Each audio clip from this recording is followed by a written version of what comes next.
Hello? Oh, hi, it's you. For a moment there, I thought it was that other guy. I'm so relieved. David J. Pfeiffer here, and today I want to talk to you about truth. Now, I'm not going to get into everything about what truth is. That has been debated since the beginning of time, hasn't it? Now, I'm not going to talk to you so much about what truth is, as far as how to distinguish what truth is for you. Now, oftentimes I see two different points of view, whether it's political affiliations or religious denominations. They're arguing, oh, it's this.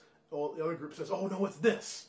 When really they're both saying the same thing in a different way. They're two sides of the same coin, and they're talking about the same coin, and they don't even know it. Well, what am I talking about? Let's take a rock, for example. Hello, guys. I said a rock.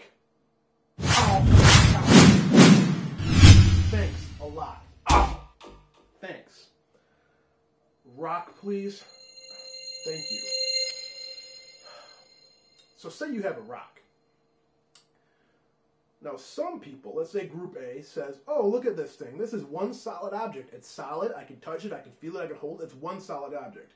And group B says, no, this is many objects. A bunch of atoms swirling around in there, right? So who's right? Group A or group B? It's one solid object, but if you look closer and get deeper, it's a million objects, a bunch of atoms swirling around to form this rock. See, both points of view are right. Both is truth. One is not more truer than the other, right? But the molecules, the atoms, that's a deeper truth than the physical reality of that rock. They're different levels of truth. And this is something that most people never understand. They think truth is truth. Well, what truth? That truth, this truth. See, the truth never changes. Your experience of the truth does. Thank you. Now, let's take, for example, in the context of a person's life. Let's say you're 5 years old. Let's say you have a 5-year-old son named Billy. And Billy wants to play with knives. And say, Mama, I don't want to play with the knives. No, Billy, don't play with those knives. They're dangerous. Stay away. They're dangerous tools. I don't want you touching them. They're bad for you. Right? Well, 10 years later, the kid's 15, and you're like, Billy, go make me a sandwich. And now, little Billy, he has that big old knife. This is a big knife. And he's all making sandwiches with that same knife that just 10 years ago you said, don't touch, they're dangerous, they're no good for you. Well, what's the difference? He's all playing with it now, and before he couldn't. His truth changed, didn't it? The truth didn't change. His experience of the truth did. Because now that he's older, he's more mature, he's more aware, he has more of identity, he's more cautious about what he does. He's matured, he's more aware. So his truth changed from the time he was 5 to 15, didn't it? And that happens throughout our life. The truth that we notice changes with who we are. Now, the truth doesn't change. Your experience of the truth does. As you grow, and hopefully, as you grow older, you get wiser and more mature. Doesn't always happen. Sometimes age just comes alone without the wisdom. But your truth will change throughout the course of your life, doesn't it? You will experience different levels of truth. As you get older, you'll experience deeper levels of truth. Hopefully, if you're introspective and you're a growing person, you'll experience deeper levels of truth. Just like with that 5-year-old, he experienced a different level of truth. But both were true. At 5, they were dangerous. At 15, he could handle it, couldn't he? Let's take another example. Let's say mistakes. We've all heard people say, oh, mistakes are just learning experiences. You just learn from them and you grow from them, right? Well, another group says, there are no mistakes. There's no such thing as mistakes in this world. Well, who's telling you the truth? The people who say, oh, there's no mistakes, or people who say, oh, mistakes are just learning experiences. Well, they're both true, aren't they? You see, as we grow up, we're told and taught, very empoweringly so, that mistakes are learning experiences. Mistakes are what is. We can take and grow and learn from them to become better, and hopefully we do. But as you get older, you may think, oh, what does God think? In God's world, there's no such thing as mistakes, is there? It's just what is. What is what happens. There's no mistakes. He doesn't make mistakes. The universe doesn't make mistakes. What happens is what is so.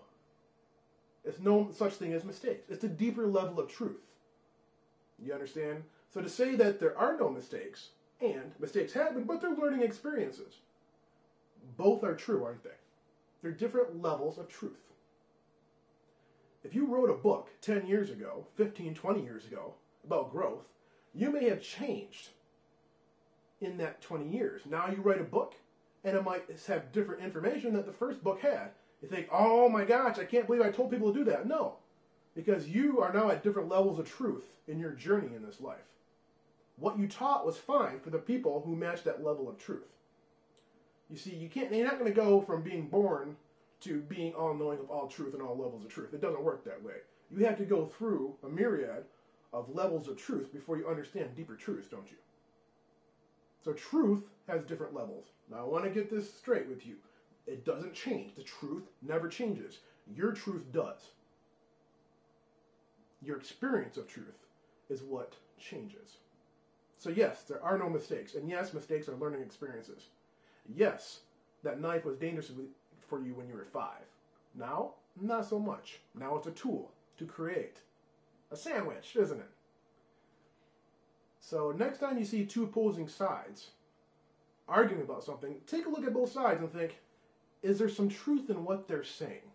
Are we seeing the same coin from different sides? Are we talking about different levels of truth? Because you probably are. And you just don't even know it. This next week, I want you to think, how has your truth changed? From the time you were in high school to your age now, what truths did you take that were supposedly self-evident at the time, and what has changed for you? How have your truths changed? Because if you don't see different levels of truth now, you're probably not growing. So that's what I want you to do. That's your homework assignment for this next week. I want you to think, how has my truth changed? How has my experience of the truth changed in my life? From the time I was a kid to now. This is David J. Pfeiffer signing off. Have a good week.